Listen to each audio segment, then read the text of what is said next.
राज्याच्या लोकसभेचा निकाल आज लागत आहे आणि आपल्यासोबत परभणीचे महायुतीचे उमेदवार आहेत जे सकाळी स्वामी समर्थ मंदिराला भेट दिली, आरती केली.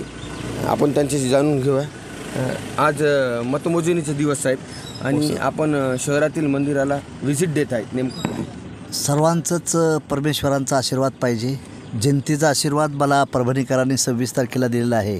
पण त्या आशीर्वादाचं रूपांतर परमेश्वराचं साकडं घालून विजयाच्या रूपांतरात व्हावं म्हणून सकाळी 4 वाजल्यापासून मी या परमेश्वराचं दर्शन घेण्यासाठी मंदिराच्या भेटी घेत आहे. आज मतमोजणी आहे साहेब. नेमके काय तुमचे आता अपेक्षा राहणार आहेत लोकसभेतून? नाही 26 तारखेला परभणीच्या जनतेनं माझ्यावर प्रेम केलेलं आहे.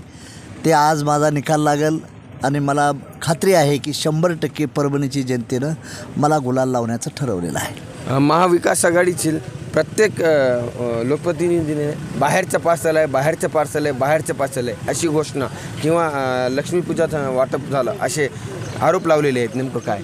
त्यांचा आरोप काहीही असू द्या, बाहेरचं पार्सल नाही, मी देशातलं आहे, राज्यातलं आहे. आणि प्लस ते जे माझ्यावर आरोप करतात ते देखील बाहेरचंच पार्सल आहे, तेही लातूरचेच आहेत. लक्ष्मीपूजनचा मला लोकांनी लोकवर्गणीतून पैसा दिलेला आहे. त्यांच्यासारखं मी जनतेच्या देवाच्या जमिनी घेऊन हे काम करत नाही. महादेव जानकर हा निस्वार्थी निष्कलंक माणूस आहे. त्यांचं रेकॉर्ड चेक केलं तर काय निघेल त्याचा पत्ता लागणार नाही. त्यामुळं त्यांनी वैयक्तिक ह्या बारगडीत जाऊ नये. लक्ष्मीपूजन त्यांनी केलं असेल, आम्ही नाही केलं. लोकसभेच्या खर्चामध्ये आपण अव्वल आहेत साहेब. हे आहे ना, मी लोकसभेच्या खर्चात आहे, खरं आहे. ते लोकांना प्रसिद्धी प्रसाद द्यायचा आहे.